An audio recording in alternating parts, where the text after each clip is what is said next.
Welcome back to the kitchen at Andersen Acres. We're going to make something else with plain bread dough. Just regular white bread dough. We're going to make something else with it today.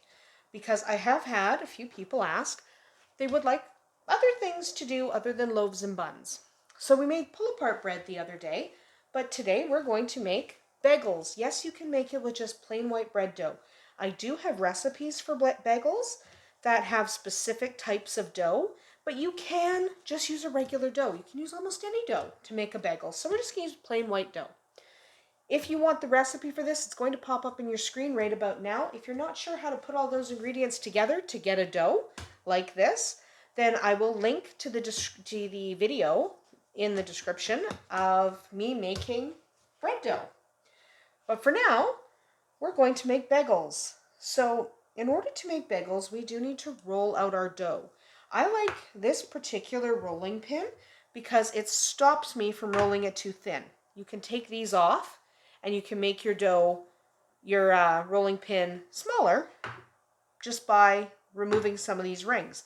But I want all these rings because I don't want to make my dough too thin here because we're making bagels, not cookies or anything like that. We want something still nice and thick. So you're going to take your dough and rotate it a couple of times just to try to get it pressed out. Now, your dough does spring back. It's a yeast dough. It's not going to stay very well because it's yeast. It's a yeast dough. It's not cookies. It does need to do that because it has elasticity. So what we're going to do is we're just going to press it out. And you notice there's all these air bubbles at the side. So you want to pop your air bubbles because that's the other thing rolling does is it works your air bubbles to the side. So you just want to pop the air bubbles and then you're just going to press it with your hand till there's a few more air bubbles that you'll find as you do this. Press it with your hand, kind of pull it. You want to try to get it as relaxed as possible. Now once I have it in about a 12-inch circle, we're going to ignore it for 5 minutes because it needs to relax. If I take my bagel cutter and just jam it through here right now, if I just go, psh, the dough will all retract because it's not relaxed yet. So what we're going to do is we're going to press this out and then we're going to walk away for 5 minutes. Okay? So it's all pressed out. Now we are going to let it relax for 5 minutes. Set a timer because you can let it relax for longer than 5 minutes, but you must be at least 5 minutes. So we will come back in 5 minutes when the dough has relaxed a little bit. All right, so it has been 5 minutes. Our dough has relaxed a fair bit. You'll notice it's retracted a little. That's okay. We just want our dough a little bit relaxed. Now it's not totally relaxed. There will still be some spring back when we cut it, but that's fine. Now to shape our bagels, I'm using bagel cutters or donut cutters. Whatever they're the same. It doesn't matter. I'm using a larger size because we're going to be using these for bagel sandwiches for breakfast. But you can use the smaller size if you want small bagels. I'll probably show you how to shape one or two by hand simply because I'm going to have a little bit of leftover dough. But I like to use these cutters because they're nice and equal. So press down, twist. Okay, it's really important that you do the twist. That's a bagel. Pop that center out, set it to the side because you're going to re-roll those. Now you're going to set that on a sheet. And then you just keep going. You just keep going one at a time. Make sure you go all the way through your dough before you twist because you don't want to be tearing the dough. So we're just going to go like that. Like that. One more. So all this excess dough is going to get re-rolled because we're not wasting it. That would be silly.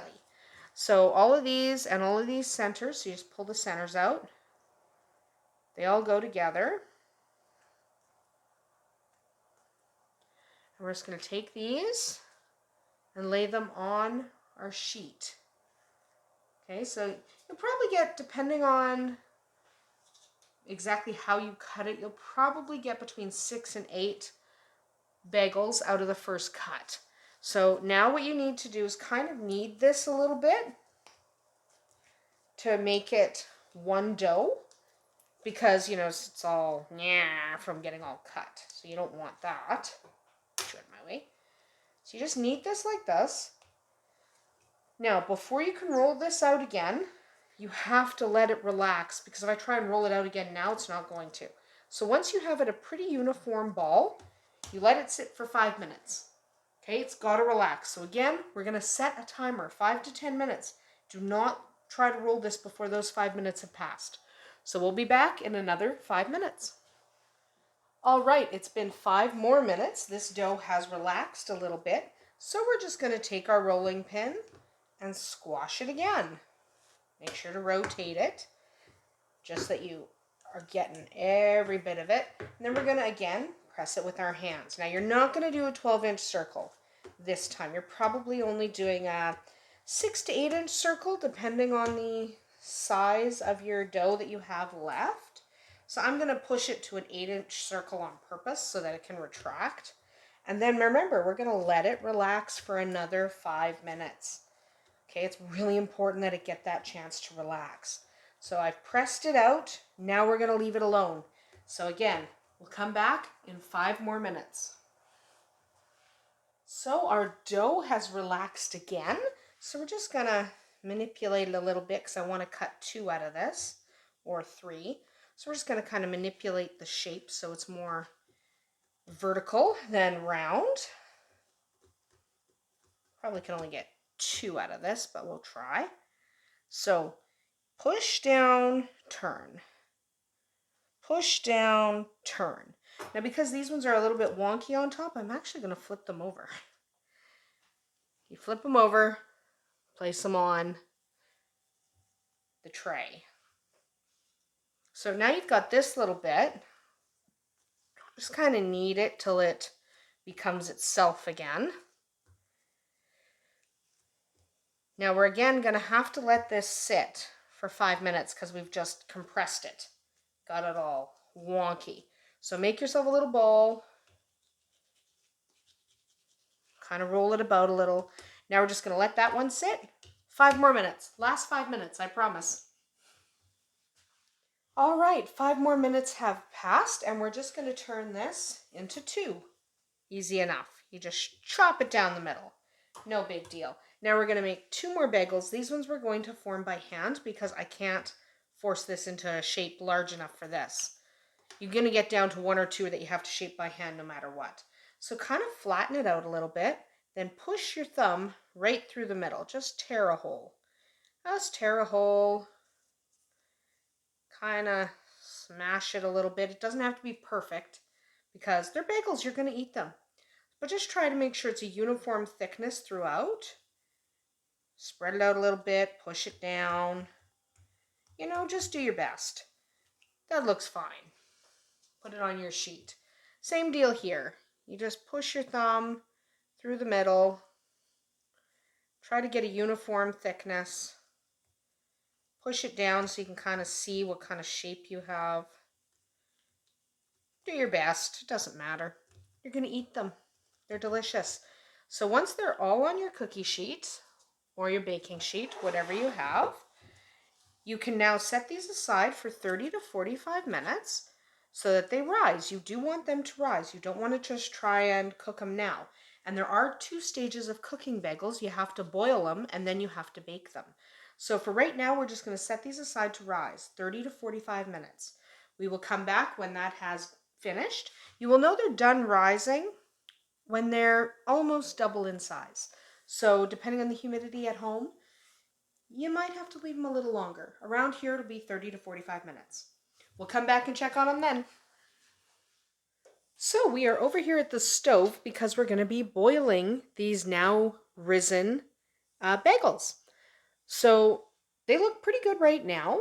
They're not ready to go in the oven yet. We have preheated our oven to 375 degrees Fahrenheit so that these will be ready to go in the oven as soon as we're done, but they're not ready yet. So we're going to set them aside. Just right here. You want to keep them right here. We're going to get a pot of water. I'm using a fairly small pot because I don't care if I can only do 2 at a time. It doesn't bother me. So I'm using a small pot. You can use a larger pot if you want to do more at the same time. We need some honey. You need to put some honey in this water. Given the amount of water I have here, I'm only going to do about 1/8 of a cup of honey. Don't be stingy on your honey. Okay, you want to get enough honey. So a little bit more. Now what we're going to do is put the honey aside. We don't need it anymore. We're going to boil this. We're going to turn it on, let this boil. I'm not going to keep recording as it's boiling. We will come back once it is boiling and I'll show you what to do. Do not forget to add your honey. Your honey is very, very, very important. You need your honey. So once your honey's in there, you're going to want to bring this to a rolling boil. This will take a few minutes.